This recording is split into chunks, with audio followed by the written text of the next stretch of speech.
The rusted lock gave way with a sharp tug, the heavy iron door creaking open to reveal a dimly lit space within the decrepit shed. As my eyes adjusted, a faint whimper reached my ears, the unmistakable sound of a child's muffled cries. "Hello?" I called out, my voice trembling. "Is someone there?" Silence. Steeling my nerves, I stepped inside, the musty air assaulting my senses.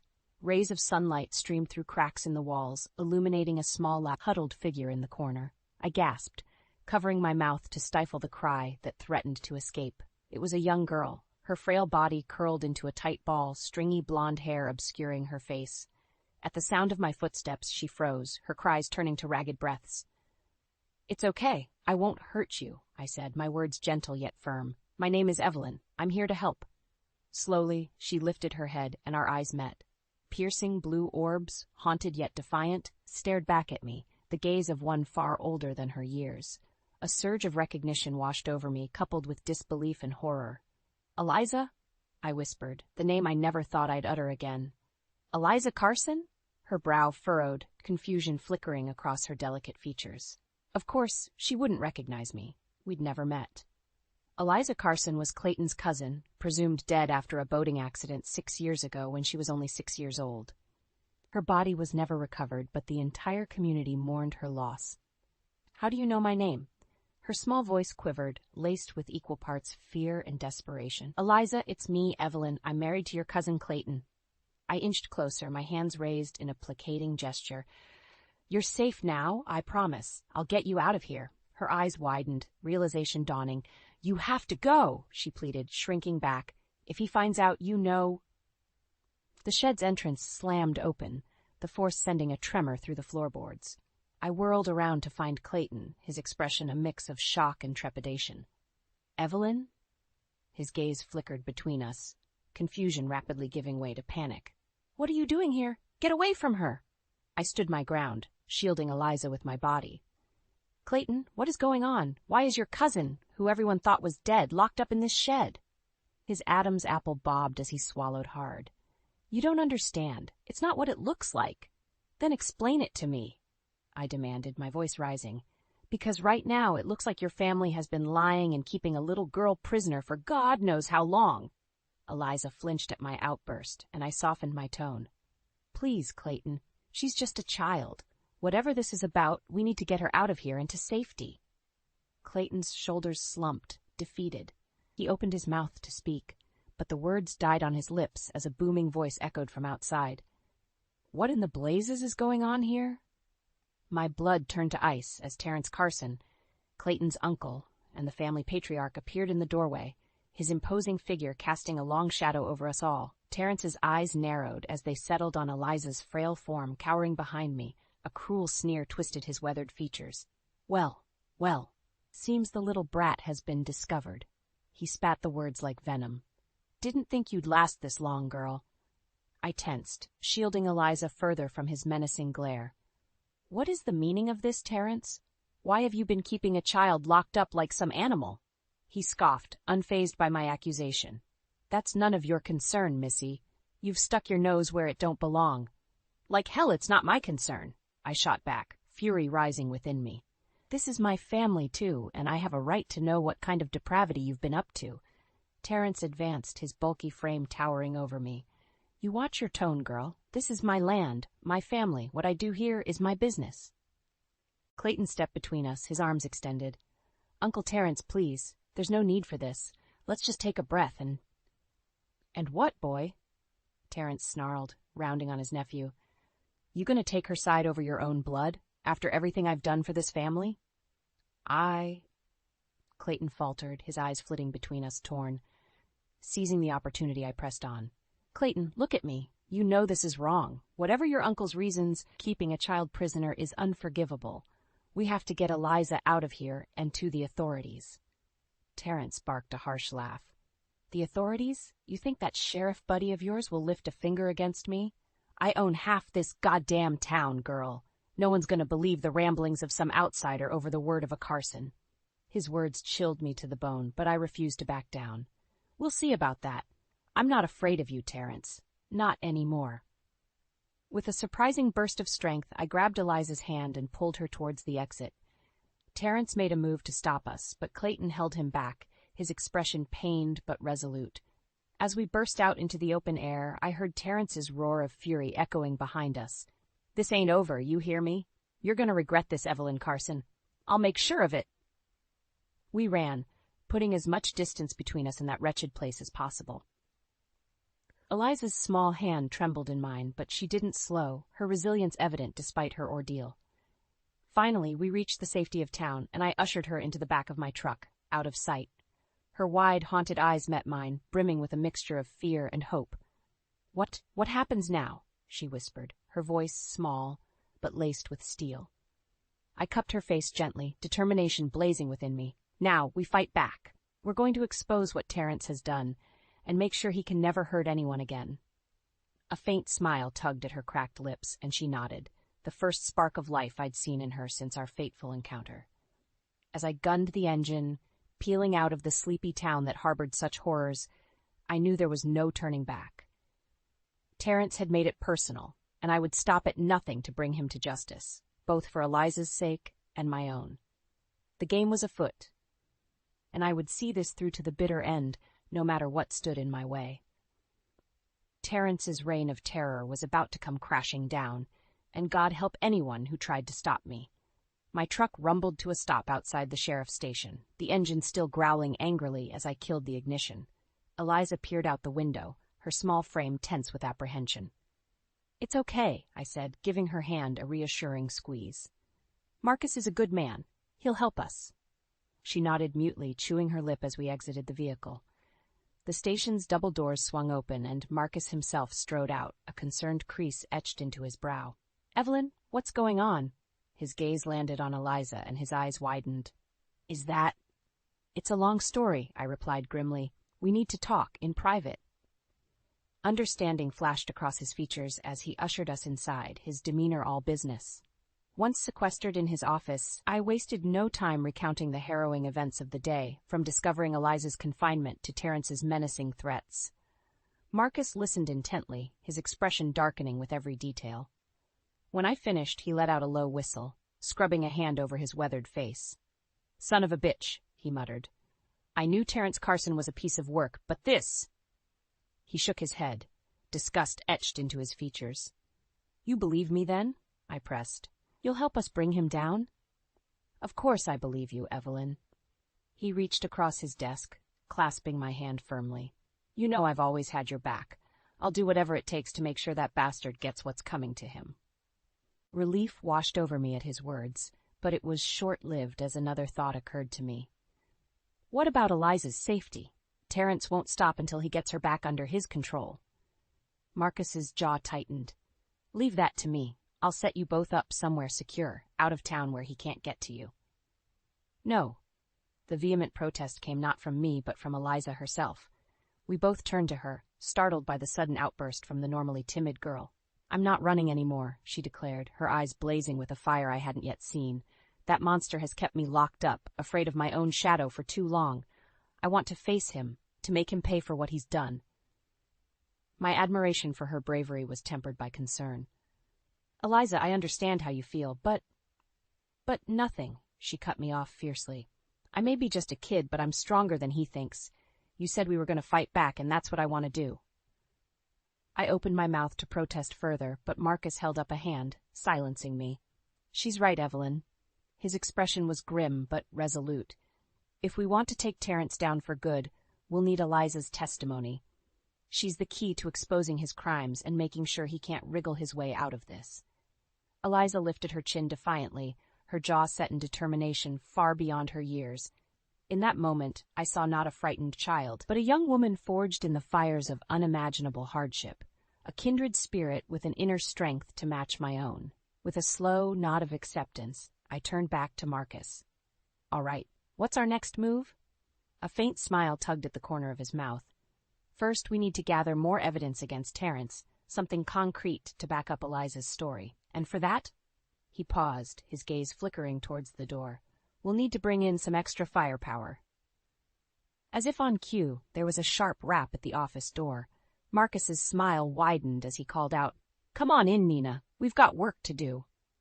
Nina Carson swept into the room like a whirlwind, her sharp features pinched with an expression somewhere between apprehension and distaste. Her piercing gaze settled on me, then Eliza, before flicking back to Marcus. "You weren't kidding," she muttered. "The kid's alive." I bristled at her dismissive tone, but Marcus held up a placating hand. "Nina, you know why I called you here. We need your help taking down your father once and for all." A flicker of emotion passed over her face, a mixture of anger and hurt so fleeting I almost missed it. With a curt nod, she seemed to steel herself, smoothing her features into an impassive mask.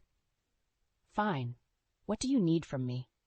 As Marcus laid out the situation, Nina listened stonily, her jaw clenched tight. When he finished, she let out a harsh bark of laughter, shaking her head in disbelief. "Typical Dad," she spat. "Lying, manipulating, doing whatever it takes to maintain his twisted idea of control." Her gaze landed on Eliza, softening ever so slightly. "I'm sorry, kid. You didn't deserve to get caught up in his sick games." Eliza met her stare evenly, her small frame radiating a strength that belied her years. "It's not your fault," she replied, her voice steady. "You're not the one who kept me locked up like an animal for 6 years." An uncomfortable silence hung in the air, thick with unspoken tensions and histories I could only guess at.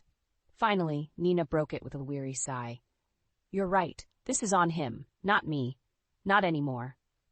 Her jaw set in grim determination. "I'll help however I can to take the bastard down. No more lies, no more protecting him. It's time he paid for his crimes." "That's what I like to hear." Marcus clapped his hands together, all business once more. "First things first, we need to gather evidence, anything that can corroborate Eliza's story and prove Terrence was behind her disappearance." "I might be able to help with that," Nina offered, her voice taking on a harder edge. "Dad may be good at covering his tracks, but he's also arrogant as hell. Chances are he's left a trail, however faint, if we know where to look." A thin smile tugged at the corner of my mouth. "Then it's a good thing we've got an insider on our side." Nina's lips curved into a matching expression, tinged with a bitterness that spoke volumes. "Believe me, I know all about the Carson family's dirty little secrets. Let's just say dear old Dad wasn't exactly Father of the Year material." As she delved into the sordid details, my anger towards Terrence Carson only intensified, both for Eliza's horrific mistreatment and the web of manipulation he'd spun around his own flesh and blood. This man's villainy knew no bounds, tainting everything and everyone he touched like a malignant blight. But not for much longer. With Marcus's tenacity, Eliza's bravery, and Nina's inside knowledge, we would unravel Terrence's schemes thread by thread until he had nowhere left to hide. Come hell or high water, he would face justice, both for his sake and mine. When Nina finished her grim recounting, I turned to Marcus, my expression hardening with resolve. "Where do we start?" The sheriff leaned back in his chair, a feral glint in his eye. "At the beginning, we're going to dig into every inch of Terrence's life, turn over every rock until we find the proof to bury that son of a bitch for good." He paused, letting the weight of his words sink in before continuing grimly. "Whatever it takes."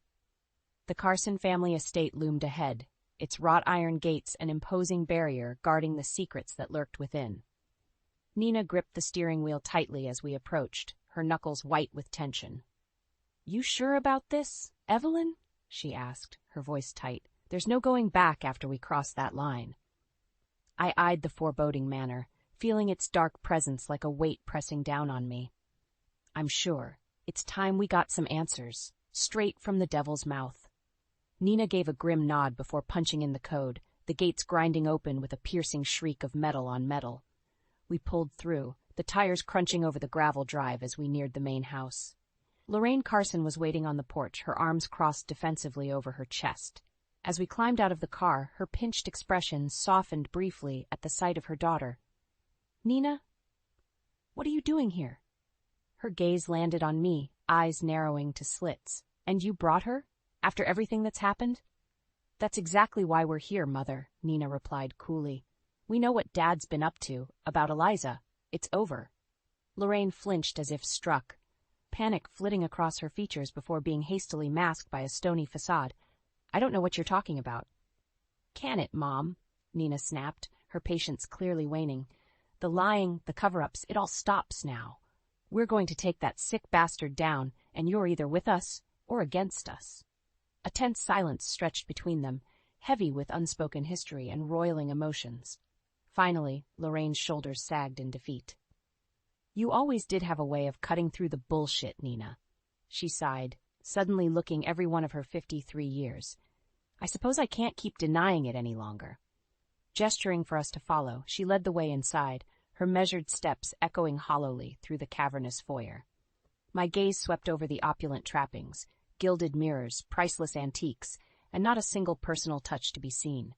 Like a museum frozen in time, devoid of warmth or life. How fitting for the Carson family. Lorraine ushered us into a dimly lit study, the heavy drapes drawn against the dying sun outside. A glass of amber liquid sat untouched on the mahogany desk, a telltale sign of its occupant's recent presence.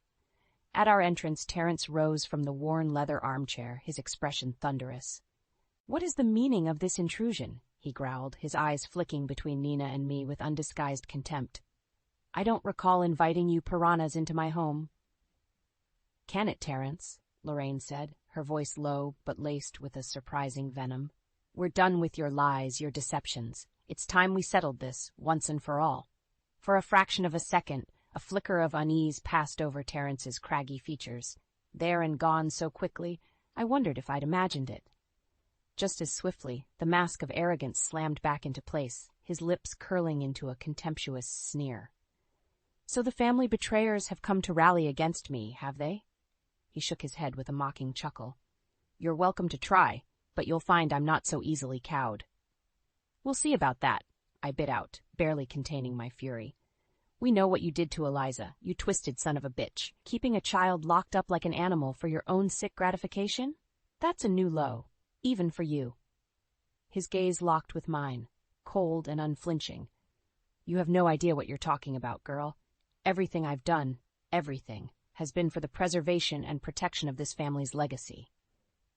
Terence's words hung in the air like a noxious cloud, his twisted justification chilling me to the core. Before I could formulate a response, Nina stepped forward, her eyes blazing with barely contained rage. "That's enough of your rationalizations, you sick fuck," she spat. "We're done playing by your rules. Eliza is safe, the jig is up, and you're going to pay for what you've done." A muscle twitched in Terence's jaw, the first crack in his impassive facade. "You ungrateful little bitch," he snarled, his voice low and menacing. "After everything I've sacrificed for this family, this is how you repay me?" "Sacrificed?" Nina let out a harsh bark of laughter. "Is that what you call systematically destroying us from the inside out? Alienating Mom? Driving me away with your toxic vitriol? Wake up, you delusional bastard. The only thing you've ever cared about is maintaining your twisted power trip." I could see the fury building in Terence like a raging inferno, his body practically vibrating with the effort of restraining it. When he spoke again, his tone was soft, almost gentle. "Nina, you have no idea the things I've had to do to preserve our legacy, the sacrifices, the difficult choices." His gaze bored into her, sharp as flint. "You think I wanted to do what I did to Eliza, that I took pleasure in it?" The air left my lungs in a shocked rush. Terence's admission hung there, visceral and horrifying. Nina looked equally sickened, her skin taking on an ashen pallor. You monster," she choked out. "How could you?" "How could I?" Terence roared, the floodgates finally bursting open. "That sniveling brat was a liability, a blight on our family's good name. She had to be dealt with, made to disappear for the greater good." My hands curled into white-knuckled fists at my sides as a wave of revulsion crashed over me. This man's depravity knew no bounds, not even when it came to his own flesh and blood. "So you admit it," I bit out through gritted teeth. "You're the one who made Eliza disappear, then kept her locked up like a prisoner all these years." A cruel smile twisted Terence's lips. "Give the girl a prize. Yes, I orchestrated the whole thing. The boating accident, the fake investigation, all of it. And you want to know the real kicker?" He leaned forward, his eyes glittering with perverse glee. "Her own sniveling parents were in on it from the start." A startled gasp from Lorraine was the only sound in the deafening silence that followed. Nina looked utterly shell-shocked, her mouth working soundlessly as she struggled to process her father's horrific revelation. It was Marcus who finally broke the stillness, his voice hard as tempered steel. "That's more than enough confession." With a deft movement, he had his sidearm leveled squarely at Terrence's chest, his expression utterly devoid of mercy. "Terrence Carson, you're under arrest for the kidnapping, unlawful imprisonment, and endangerment of a minor. You have the right to remain silent." As Marcus recited the Miranda rights, cuffing the now ranting Terrence with practiced efficiency, I caught Nina's eye across the room. The anguish and betrayal etched on her features said it all, the last thread of family loyalty severed for good. No matter what came next, there would be no coming back from this day. Terrence's web of lies and manipulation had finally been laid bare, the depth of his evil exposed for all to see. My path was clear now, forged in the fires of this hard-won truth. By whatever means necessary, I would ensure Terrence faced the full weight of justice for his unspeakable crimes. If it was the last thing I did, he would pay.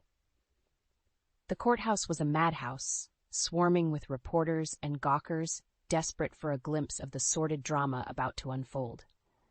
I pushed my way through the throngs, Eliza's small hand clutched tightly in mine as we forged a path towards the imposing oak doors. "Just keep your head down," I murmured, shielding her from the flashing cameras and shouted questions. "It'll be over soon." She gave a tiny nod, her jaw set in a determined line far beyond her years. Despite her diminutive stature, she carried herself with a quiet strength that never failed to fill me with awe and a fierce protectiveness. No matter what, I would ensure Terrence Carson paid for what he'd done to this remarkable girl. The courtroom itself was mercifully hushed, the air thick with tension as we filed in alongside the prosecution. My gaze immediately found Terrence, seated ramrod straight at the defendant's table, his expression one of haughty disdain. Our eyes locked for a brief moment, a silent challenge passing between us. A cruel smirk curved his thin lips, sending an icy shiver down my spine. That twisted son of a bitch was up to something. I could feel it in my bones. As the proceedings got underway, I found my attention divided between the testimonies and Terrence's every-minute shift and reaction. He remained infuriatingly inscrutable, betraying none of the turmoil that must have been roiling beneath that impeccably composed facade. It wasn't until Eliza was called to the stand that the first hairline fractures began to show. She was so small up there, positively dwarfed by the imposing witness box. But when she lifted her head and fixed Terrence with those haunted blue eyes, there was an unshakable resolve blazing within them that defied her fragile stature. "Tell us, Miss Carson," the prosecutor prompted gently. "In your own words, what happened the night you disappeared 6 years ago?" A hushed stillness descended over the courtroom as Eliza drew a fortifying breath. When she spoke, her voice rang out clear and unwavering. "It was my uncle, Terrence. He took me from my parents' house late one night, told me we were going on a secret adventure." She recounted the harrowing tale in disturbing detail, the staged boating accident, the wrath hole in which she'd been imprisoned all these years, the mind games and emotional torment at Terrence's hands. With every new revelation, I could see the cracks in Terrence's composure deepening, his knuckles whitening around the arms of his chair. And he said I had to stay hidden, that no one could know I was alive, not even my own parents. Eliza's voice began to waver, but she pressed on with heart-rending bravery. He said it was for the good of the family. By the time she finished, there wasn't a dry eye in the courtroom. Even the most hardened observers seemed shaken by the graphic injustice laid bare before them, all except Terrence. As Eliza was finally excused, his booming voice rang out, shattering the somber silence like a thunderclap.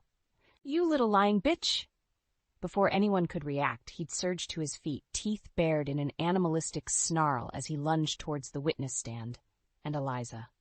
A collective gasp went up from the gallery, but I was already in motion, hurling myself bodily between the raging monster and his target.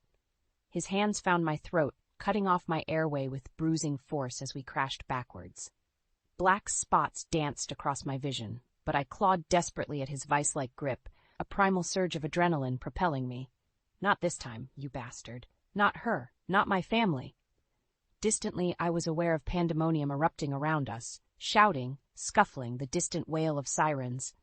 But all that existed in that moment was the furious pounding of my heart, the burning need for air, and Terrence's pitiless face looming over me, twisted in a sadistic leer of triumph. Then, as suddenly as it had begun, the pressure was gone. I sucked in a ragged gasp, blinking against the dark blot still obscuring my sight. When my vision finally cleared, I saw Terrence being swarmed by a sea of bodies, dragging his thrashing form away as he spewed vile curses and threats. Marcus was there, features set in a mask of cold fury as he slapped the cuffs back on the raving man's wrists. And in the eye of the storm's aftermath stood Eliza, gazing at me with those wise, haunted eyes, the eyes of one who had witnessed the true depths of human cruelty, yet emerged from the abyss unbowed. As our eyes met, a silent understanding passed between us. No matter what it took, we had won this day. Terrence Carson's reign of terror was over. The rain fell in a soft drizzle, misting the air with a gentle haze as I made my way down the familiar dirt path. Overhead, the iron-gray clouds parted enough to allow a few feeble rays of sunlight to pierce through, bathing the Carson family cemetery in a somber glow. I'd been here too many times over the past year, first for Clayton's mother Lorraine's funeral after her untimely passing, then for the hearings and sentencing that finally saw Terrence put behind bars for the rest of his natural life. Each visit had been more somber than the last, the weight of this place's history like a shroud draped over my shoulders. But not today. Today, I carried a renewed sense of purpose, a lift in my step that had been sorely missing for far too long. As I neared the secluded corner where the newest addition lay, a small figure came into view, sitting cross-legged before the simple granite headstone. "There you are," I called out softly, unable to keep the faint smile from tugging at my lips. "I was wondering where you'd gotten off to." Eliza turned, her face breaking into a warm smile that still managed to take my breath away after all this time. In the 2 years since her harrowing rescue and Terrence's downfall, she'd blossomed from a haunted waif into a vibrant, healthy young woman. Her eyes shining with a light I'd once feared was extinguished forever. "Sorry, I just needed a moment," she replied, her gaze drifting back to the gravestone with a wistful expression. "It still doesn't feel real sometimes, you know? After everything." I settled onto the damp grass beside her, draping an arm around her shoulders. She immediately leaned into my embrace with a contented sigh. "I know it's been an incredible adjustment after what that monster put you through," I murmured, pressing a gentle kiss to the crown of her head. "But you've handled it with more strength and grace than anyone could have hoped for, sweetheart. You're an inspiration to us all." A faint blush colored her cheeks at the praise, but her lips curved upwards in that radiant smile once more. "I had a good role model," she said simply, reaching out to grasp my free hand in her slender fingers. "If it wasn't for you, Evelyn, I might have never." Her voice trailed off, but I could hear the unspoken meaning loud and clear. I gave her hand a reassuring squeeze, a silent promise that those nightmarish days were firmly in the past, now.